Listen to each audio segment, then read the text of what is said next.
Welcome back to Get in the Garage. We're a music podcast. For music lovers. We will now commence with a new segment. This is The Great Debate. Today's will be the Beatles versus the Rolling Stones.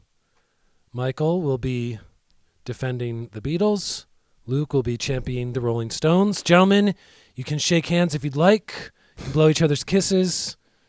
You can wave. Oh! Disrespect from the beginning. Here we go, baby. This will be a somewhat Bloodbath. timed affair. I'll be asking you guys some questions about these two bands. You'll be making your arguments in defense or against the other to find out who is the better / more important / cooler band, the Beatles or the Rolling Stones. We will begin simply with which band has the better band name. Michael, present your argument, please. I will give you 30 seconds. All right, let's just say this, all right? The Beatles. They could have been the Beatles. E-E. They went B-E-A. Why? Because they got good beats. The Rolling Stones, come on, let's be real here. They ripped off Muddy Waters. Is it a band? Is it a magazine? Who gives a shit? Beatles for the win. Okay, short and succinct. Start off aggressively. Luke, We're coming out swinging. Please tell us about the Rolling Stones. All right. I'm going to go that Rolling Stones have a way better band name for these reasons. One, the Beatles named themselves after the Crickets, Buddy Holly's band, and Buddy Holly was really just ripping off who? Muddy Waters and Chuck Berry and everybody at Chess Records, who the Rolling Stones properly gave tribute to by naming themselves after their influence. It was very direct. Rolling Stone, Muddy Waters, everybody knows it. That's why it's the better band name. It's direct to the influence. It doesn't skirt around the weird Your time, Buddy sir. Holly. So very interesting. So what you're telling me is that this is kind of like a turducken in the fact that you're saying that the Beatles are indebted to the Crickets, who are also indebted to Muddy Waters. So the Rolling Stones just being indebted to Muddy Waters, it's like one level removed, whereas the Beatles is 2 levels removed. Correct. Yeah. Well, how about the fact do we always say the Beatles and the Rolling Stones? Is the an article? Is that important? It I is. think so. It's the Rolling Stones. It feels important. Yeah, the Beatles. The Beatles. Okay. The And Beatles. do we give any style points for the fact that it is beat, like Mike said, B-E-A-T, and it is not Rolling Stones. As the song is. It's Rolling Stones. Is that a Britishism or is... I think it's a Britishism. I also think the Beatles beat pun is lame. Double thumbs down. Oh, here we go. Garbage shitty. Here we go. It's a shit, All right, it's fine. a shit pun. Fine, that's fine. That's fine. So take it for what you will. I stand. That's my ground. Okay, we move on to our next topic, which is which band has the better pop culture items, if you will. So this category would encompass logos, artwork type of things, movies, videos, merchandise, notable merch. Luke, please present your case first. All right. I am going to go that the Rolling Stones are the cooler band in this way because the Rolling Stones never had a stupid TV show that kids watched that doesn't it doesn't age well. It does not really that cool to have a kids TV show. So I'm going to say the Stones were a bit cooler. Their logo being the tongue also really, really cool. It's oddly sexual in a way, and I think that adds to also style points in rock and roll. And yeah, Rolling Stones on a t-shirt looks way cooler than a Beatles t-shirt. It just does. It always has, always will. And it's a better tattoo as well. Tattoo you. Mike, the Beatles. Tattoos are rock and roll. Let me just start off by saying this, okay? An apple a day keeps the doctor away, all right? And we got the apple, right? The apple, the iconic image of the green apple. Granny Smith, baby, none of that bread delicious bullshit, first of all. Second of all, what's behind a great logo? Class, simplicity, clean lines. I don't need a mouth with a tongue. Get that perverse shit out of here. Give me something nice and clean. Look at the Blue Note. Look at the Blue Note logo. I'm wearing it underneath this. Look at this Adidas logo. Look at the Adidas logo. Look at the Adidas logo.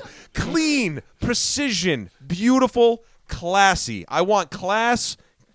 Get out of here Class, with that. not ass. Class, not ass. Thank you very much. Also, real quick to touch on children's programming. What's wrong with children's programming? I love Sesame Street. The Muppets are fucking cool. Get out of here with this bullshit.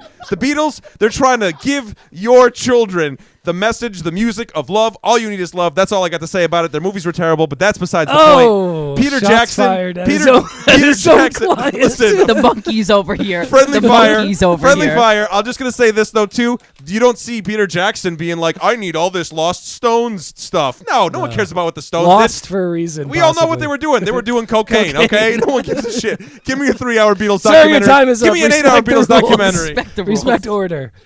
So back to stand firmly. let's start with a logo itself. So true, the Rolling Stones have a picture logo where you see that tongue and you don't need to see Rolling Stones. You know that's the Rolling Stones. The Beatles, I mean, yes, an apple technically is a logo, but it's like their corporation logo, whereas their logo is the print name. Are you docking them for being I'm not. businessmen? It's They're the- businessmen. the They got a drop- corporation to run. They got mouths to feed. The That's Beatles true. logo is the drop T style logo where Yes, it drops that's and true. it uses the other one. Is it classy? Sure. Is Sure. it rock and roll? Oh. No. So that's where I'm at for Fine. this. Well, It's just- only rock and roll, and he likes it. That's it. And the Apple Corporation, down with the man. You know. Yeah. Listen, The man, tax you can't, man. you We're can't- living in tax exile. Get with it. All right. Okay, so moving on. Broad, but which band has the cooler outfits and personal style? The Beatles, Michael. All right. Well, listen, I'm going to put it to you like this, okay? I'll give you 1 minute because this can cover a lot. The Beatles are chameleons, man. They are not bound Mm. by certain fashionable things. They are a collage of different colors and textures and feelings. You have the greasers. You've got the nice clean cut sort of look. You get the magical mystery tour, Fantasyland stuff. You get the Sgt. Pepper's look, where they're all sort of dressed like British officers on acid. You know, you get the you get the later look where John Lennon's wearing all white. You know, crossing Abbey Road, man, looking cool, looking hip, looking all that stuff. I mean, what's there not to say? I mean, there's a look that is representative of every era. So you can't, you know what I mean? It's timeless. All of the looks are timeless, and all of them look in time as well. It's a paradoxical thing. I say the Beatles reign king as far as their style. Respect. Luke, can you tell us a little bit about the Rolling Stones' stylistic choices? I am going to note that Charlie Watts was voted the best dressed man in England for like many years. He Really? was high on the best dressed list for many a times. So shout out to Charlie Watts there. Very stylish. Keith Richards looks like a drunk pirate, but that is a style in and of its own. Look what Johnny Depp's doing. It was the whole styles for the early 2000s. It was completely, I would say, a Keith Richards rip because of Pirates of the Caribbean. And then we'll get to Mick Jagger, who is quintessentially the front man who dresses in whatever he wants. A lot of flowy, like, not flowy, but like loose t-shirts. A lot of like dance, I would say, leotard. But also to this point, he... scarves as well. He's Too like many scarves sometimes. Exactly. Yep. But I would say the archetype for what a frontman is supposed to dress and look like. So when I think of like what a rock and roll frontman looks like, it is Mick Jagger in his like dancey, scarfy outfits. So, style. Mike brought up the fact that the Beatles are very, very chameleon-esque in the fact that they kind of would define the style of that year especially in England, but definitely in worldwide, where they did have that greaser thing, then the nice and high and tight thing, and then they had their psychedelic soldiers era. The Rolling Stones kind of stick to the formula. Like, I picture the Rolling Stones and I see bell-bottom jeans, I see some kind of like cowboy boot or some kind of heeled shoe. I see those t-shirts where it's like the quarter sleeve on the arm. Yes. Lots of scarves, 3 or 4 cigarettes dangling out of the mouth at once. Yeah. Mullets, like they were big. They big championed mullets. the mullet for Feathered 40 mullet. straight years. I would say this too. I'd say the Rolling Stones are 70s style, way more than they are in their 60s style. I think Yeah. like the Yes. style of the 70s for the Rolling Stones was really like where it was Yeah. at for their stylistic period. So So is it more important to have variety and different degrees, or is it more important to have a kind of set look this is that is unchangeable? see, I'm gonna even say, even though we're supposed to be arguing here, I'm gonna say Yes. that the Beatles Oh, a tip of the defining hat. the Beatles really did define the era and year they were in and the way they were dressed. Like you would look at them and you'd be like, it's 1968 because they Right, have a yeah, beard, yeah. or this and their hair True. looks like that, or Lennon's wearing his glasses. So I would kind of say I'm going to give it to them. Also, Apple had their own boutique at one point too, where they were like, and George Harrison's very stylish. Well, since we're finding common ground here and dealing out, I would like to give a tip of the hat too Yes. as well for the Rolling Stones, because you look at figures sort of like, you look at bands like Aerosmith and you look at all these other bands that would be like huge, giant, like stadium rock bands in the 1970s, and they all kind of dress like the Rolling Stones. Stones-esque, It's yeah. everything's pretty much Stones-esque. So I'm glad we were able to find some common ground. Oh, coming together. Yeah. Our next front, more iconic hair and facial hair. Luke, Rolling Okay. Stones, please. We all know that the Rolling Stones have no facial hair, and if you want to know why they have no facial hair, it's because you got to shave and you got to look good, because that's what it's all about. Looking good. Looking good. It's what it's about. You got to clean up that nice, fresh face And- for Bill Wyman so he can show off that great cheekbone. Those great cheekbones. To his 19-year-old wife. So I'm going to say this. I don't know. I don't know. The Stones are junkies to the core, pretty much. And Yeah. they always have a clean-shaven face. Even Keith Richards. What a paradox. It's hard to find. He has a little scruff, but he never has a beard, and he almost never has a mustache. There's Yeah. a few pictures of Mick Jagger with a beard where he looks terrible. So facial hair is out. I think they Oh, realized I that. like the Mick Jagger's beard. Oh, it looks crazy. I'll Mick put Jagger's it here. beard. It sounds like something someone would say when they're like, He looks a little like beard of Mick Jagger. Charlie Manson. He Yeah, looks yeah. exactly like Charlie Manson. Charlie Jagger, I think it is baby. scientifically proven. The Rolling Stones, no facial hair. You cannot freebase cocaine if you have a mustache. That's you what will it catch is. on You'll fire. catch on fire. That's Yeah. what it is. Yeah. I also think they were more into like looking good than they were into like being in the country home kind of thing. And that's like more the Beatles vibe is like country home living, getting back to basics. We're growing beards out. The Stones never grew their beards. They got back into rock and roll, and they got back into it in the same time that the Beatles started to grow their beards out. So I think the more iconic for not having facial hair and just having like really The more rockin' iconic hair. facial hair is no facial hair.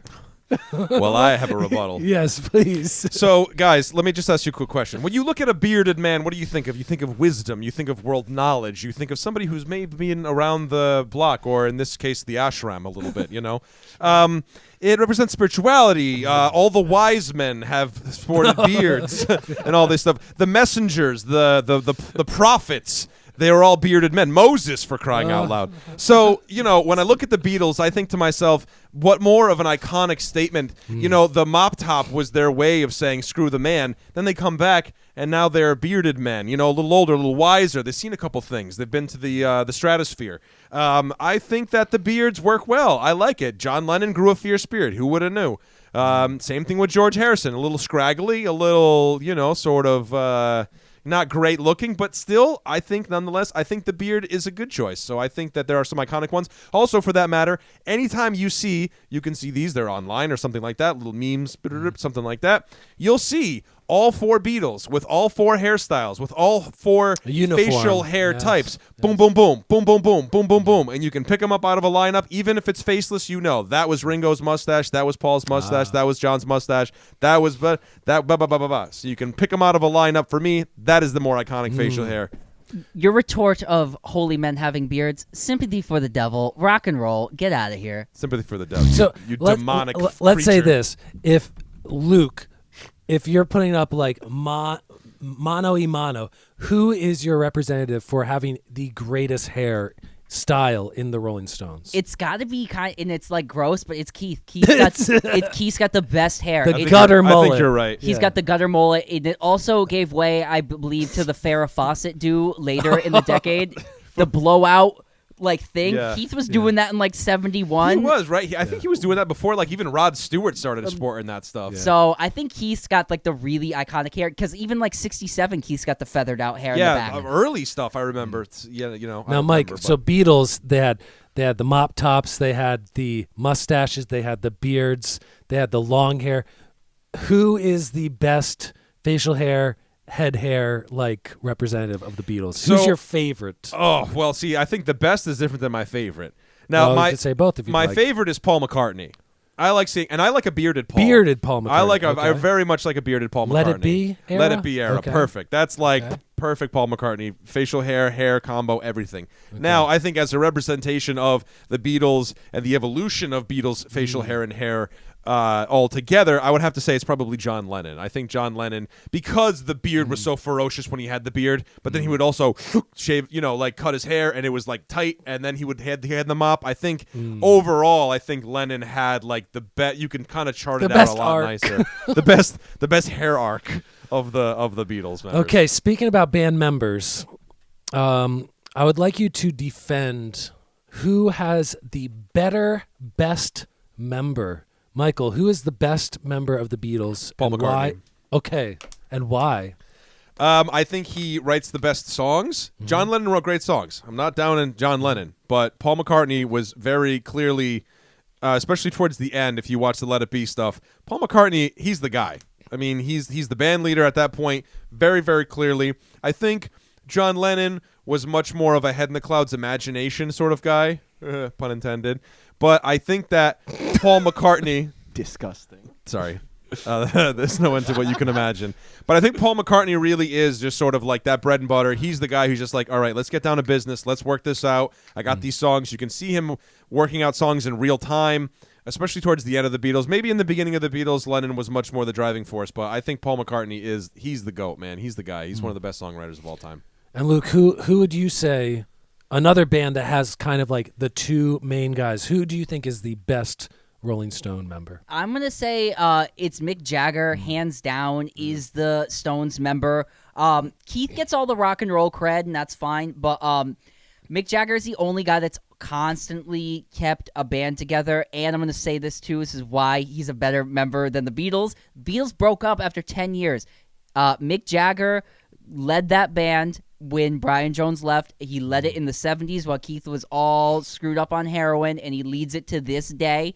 They don't play a song he doesn't approve. He's a great songwriter, and I think he's a better conceptual artist for the band. I think he works out what they're going to do better, and that's what helped them move through the 70s where the Beatles couldn't keep it together anymore because they didn't have any more concepts to work with. I think Mick Jagger really worked well with what his band could do, and he, we're going to do acoustic stuff on Exile on Main Street. There's going to be more rockin' numbers. We're going to go country, and I think he, even in the later decade when the band was falling apart after Mick Taylor leaves, he comes back with Some Girls and Ronnie Wood and puts like that punk rock energy right back into the band and leads it through the 80s, and they didn't even release one goddamn great album in the 80s. They released all garbage except Tattoo You.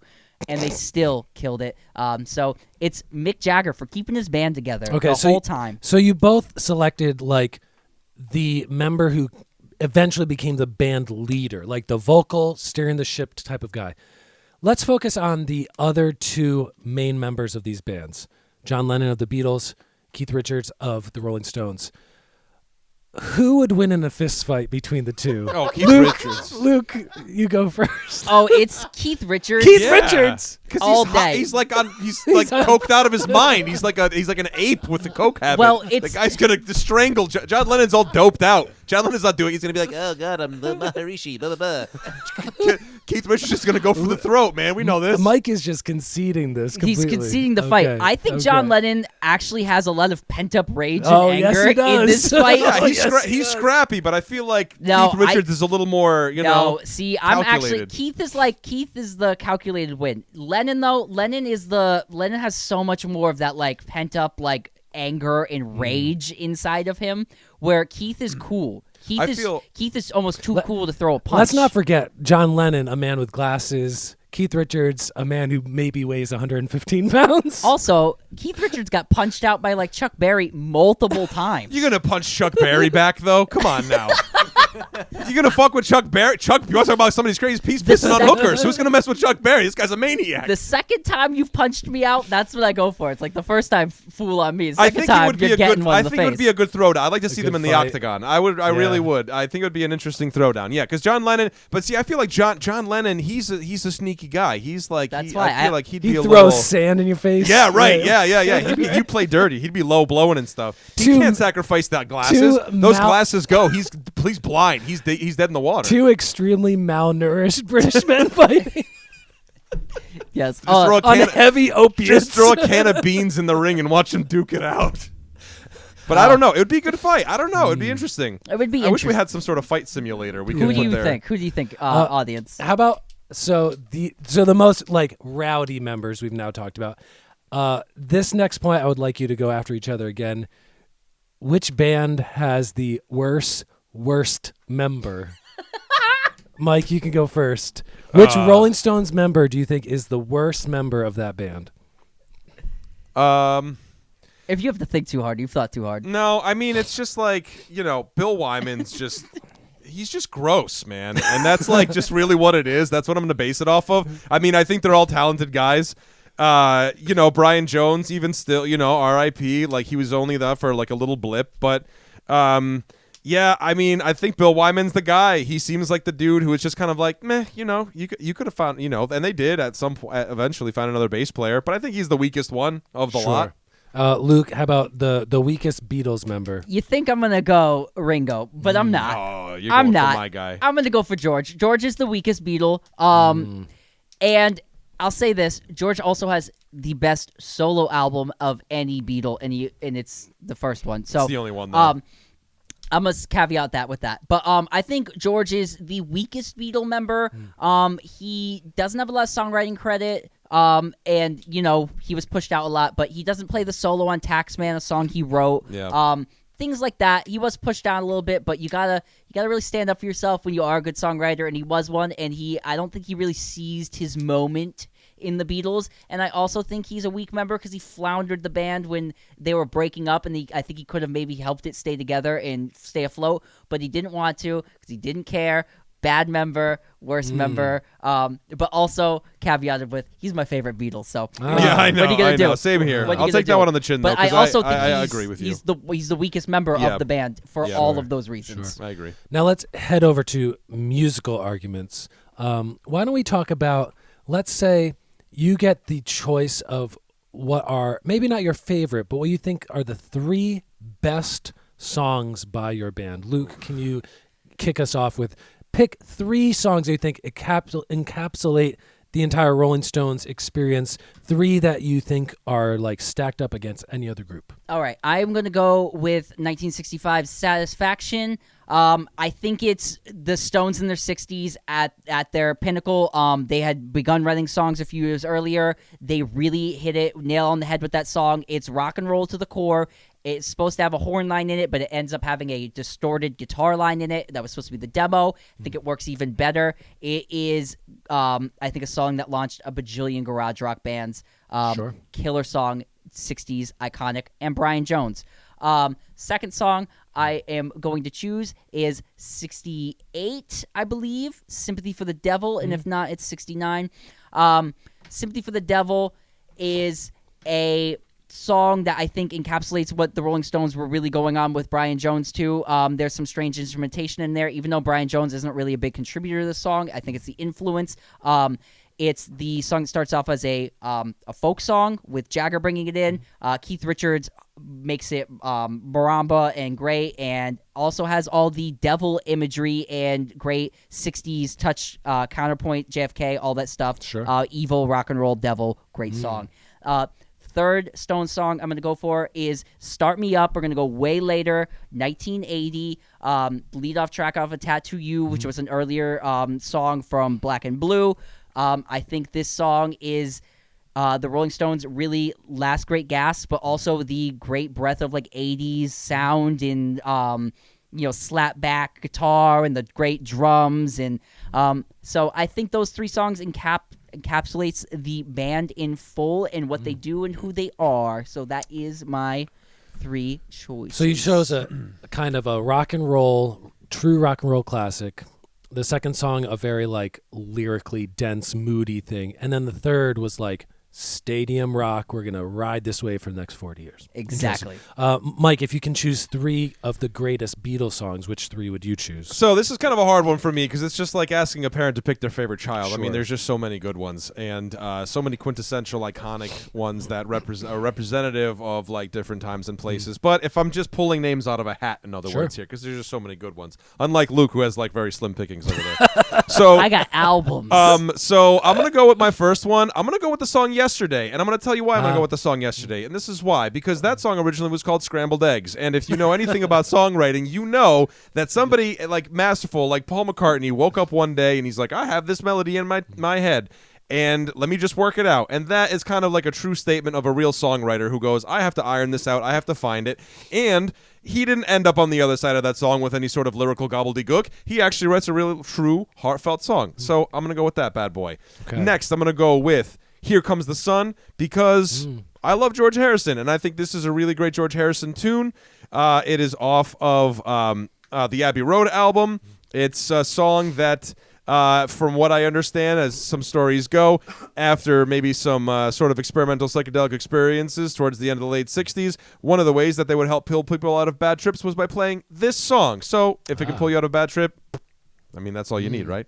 And then the last song I'm going to go with is going to be Get Back because that's a song to me that is one that is just another example of masterful songwriting on behalf of Paul McCartney. You can watch the documentary and you can watch him work it out all the way through, and it's just a masterclass in songwriting, man. Okay, so your 3 choices, a like singer-songwriter type of beautiful lyrical thing.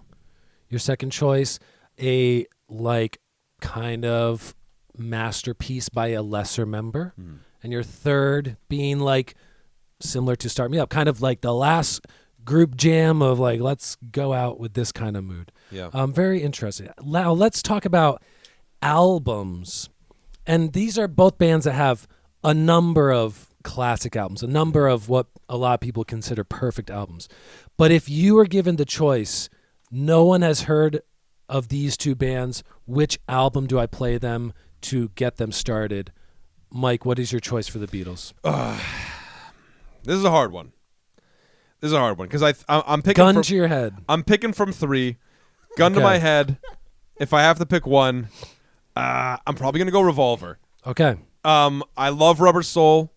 I do. I really, really love Rubber Soul. But after we talked about the Revolver, the new pressing remix, Yeah. thank you, that came out, which sounds absolutely incredible.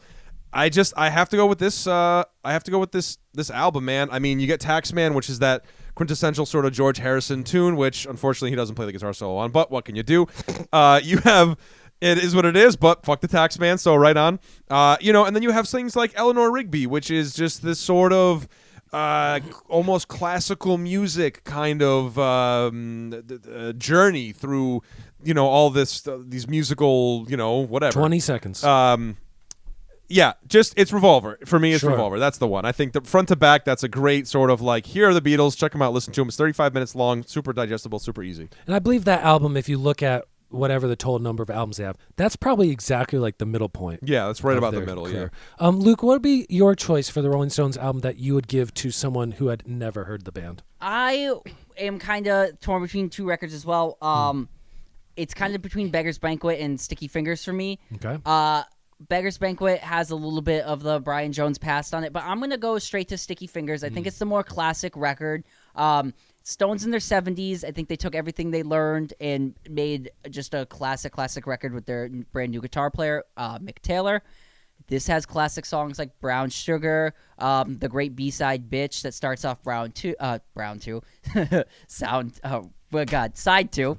And it's just got my favorite Stones closing track on it, Moonlight Mile. Dead Flowers is also on this record. I think it has Love in Vain, the Robert Johnson cover.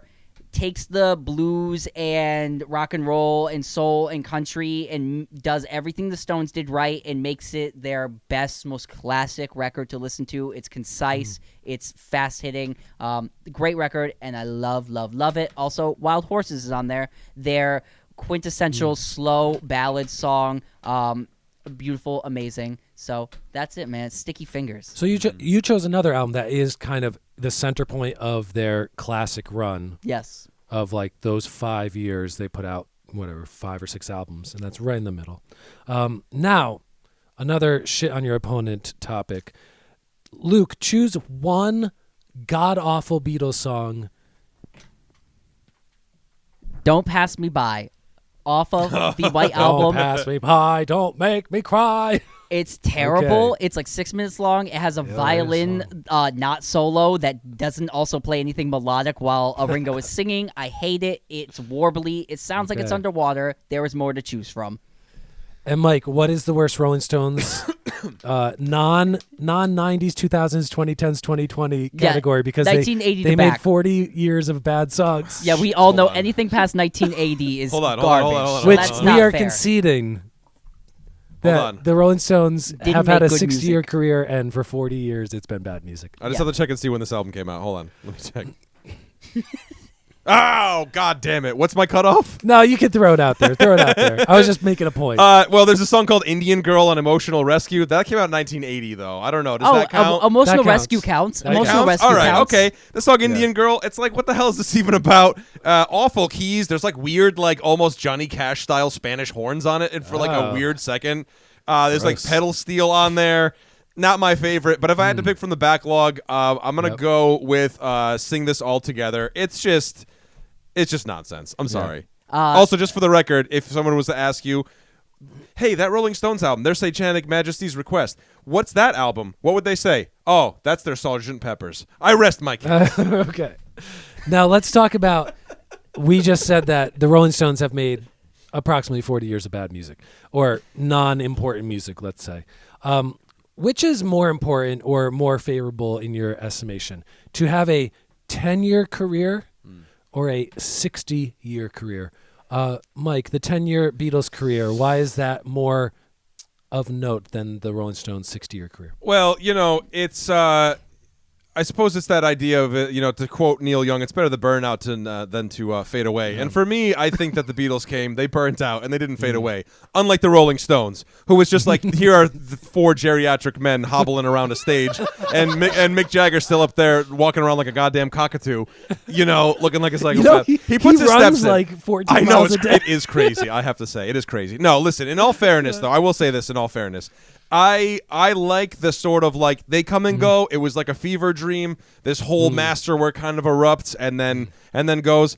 But I will say, not to shoot myself in the foot, but rock and roll until you die. So give credit where credit's Sure. due, man. The Rolling Stones, they're still fucking doing it. They're A still tip of out the there. hat. Tip of the hat for sure. Because you can't dismiss that because they're still doing Yes, it. Man. and Luke, let's talk about still doing it at 70, 80? yeah. Someone, I almost don't know if 80. any of the current members are over 80, but they're right about there. I'm for the do it till you die ethos. The Beatles only lasting 10 years. It's kind of a disappointment in that they couldn't get along or take a break or figure out how to make that work. I want to shout out the Stones for not getting along and then also really mending their relationships throughout their whole career. I think the biggest thing about being old and doing it till you die, I think it's interesting because they're the only band in their class that has consistently been a band the whole time, essentially. Yeah.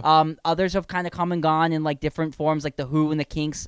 They stayed on for a long time, but inactive for long periods. Yeah. And whether the Stones were really releasing albums heavily all the time, they were touring all the time. There's always concert appearances. And I think that kind of thing to see them do it, and even at this age, rest in peace, Charlie's not there anymore, but I think it's gonna be one of those things that people talk about 100 years from now. Remember that band that literally played from when they were 19 years old Yeah, until sure. they died? And I think that painters paint till they die. The Rolling Stones are the Rolling Stones, and they make rock and roll music, and they're going to do it till they die.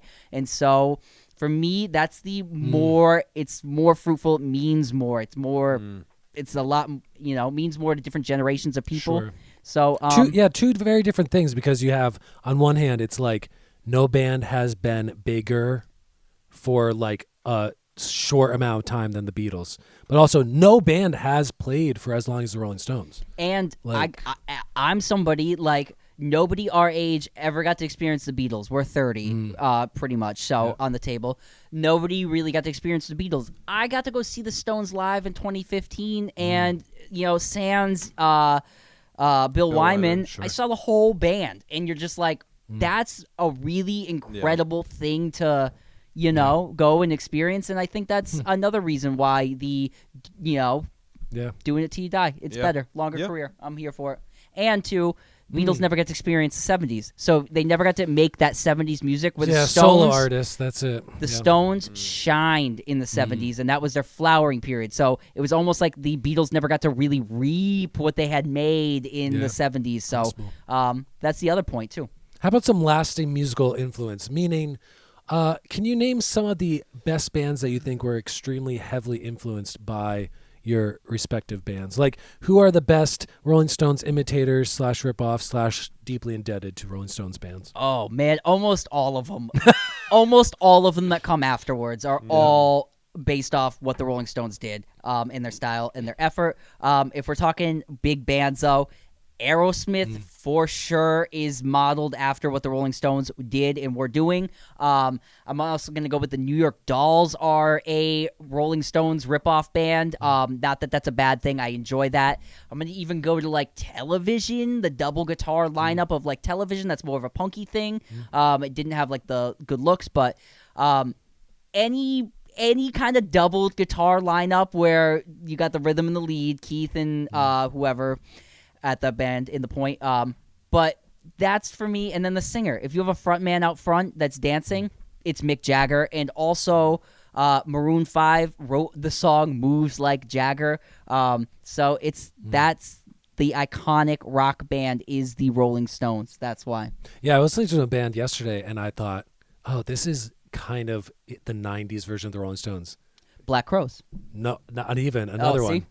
Stone Temple Pilots. Yes. Oh, yeah. Very Rolling Stones, like very like all rock and roll, but very different type of songs. Michael, the Beatles' influence is somewhat immeasurable because of the types of music that they covered: psychedelic, classic rock, pop, like orchestration. What are some of the biggest Beatles influence groups, bands, artists? Well, I'd like to preface this by saying that I think that when history looks back, they, instead of saying like BC, they will say BB? BB, yes, before Beatles. Because let's be honest here, everybody said that the life-changing moment was seeing the Beatles on the television for the very first time. Ed Sullivan. And Ed Sullivan, thank you. Yep. And and I think that really speaks as a testament to them and the band. But if we're getting down to nitty-grits. You look at bands like Oasis. What was Oasis? They were called the New Beatles. You look at bands like Cheap Trick. You look at bands like Badfinger. You look at bands like even the Flaming Lips, where the Flaming Lips kind of took that sort of psychedelic thing and kind of like supercharged it and built it up and all that kind of stuff. I mean, pretty much every band has been riding the curtails of the Beatles, and even if you look at something like Motorhead, which Motorhead was heavily influenced by the Beatles too. Lemmy, that's like one of his favorite bands of all time. So, I think that lots of people have sort of made their musical careers on the backs of the Beatles in that way, and that's it. It's what it is. A very big band that a lot of people may not equate with the Beatles or being influenced heavily by the Beatles, but all these band members have said the Beatles were the guys, and it really shows in the fact that this band made music every color of the rainbow. Queen. Oh, is right. Such a big, like, we're going to do everything. We're going to do these Broadway show tunes. We're going to do heavy rock and roll, ripping guitar solos. I also think ELO. Oh, that's what I think of the yes, Beatles. ELO. ELO. Yeah, good call out. 70s is like ELO is like 70s Beatles for me. Very true, very So- true. Let's finish off our discussion. I think we've talked a lot about both bands, and we all know that these bands are like the bands, if you think of bands in rock and roll history. I'll give you the chance. Sum up your band in 5 words, Luke. Can I do less? You can do less if you want. It's only rock and roll. Michael, the Beatles, 5 words or less. The undisputed greatest band ever. Oh! All right, gentlemen, the great debate has finished. We appreciate you participating in today's event. The Beatles, the Rolling Stones, they're the best. I just want to shake Luke's hand because let's be real here. I just like to finish this off by saying either one of us could have defended either band realistically. Very true. Love the Rolling Stones, man. Very true. I absolutely love the Rolling Stones. I love the Beatles. They're both great, amazing bands, household names, larger than life. Yeah. The greatest bands of all time we're talking about. We're talking, like it's apples and apples here. We can't, there's really no comparison really. We're just having a good time. This was a lot of fun to like crap on the other bands. And again, I'm a big Beatles and Stones fan. I mean, I have multiple Stones and Beatles box sets sitting behind Mike right there. So, this is really fun. If you want us to do a head-to-head challenge of any kind of musician Please, or yes. even like guitar versus bass or this versus that or Yeah. this style Nelly of music versus Pitbull. metal versus pop, like we'll do anything that you guys want to Yes. see and debate, and we'll have a lot of fun with it. We're not trying to take it too seriously, so let us know what you guys want to see and Yeah. we'll really try to get it to you. Yeah. Well, let us know what you think in the comments below. Don't forget to like and comment and subscribe to the podcast and share this podcast with anybody working at a gas station Or convenience store. or convenience store. Thank you very much. Until next time, guys, this has been Get in the Garage. We'll see you next week.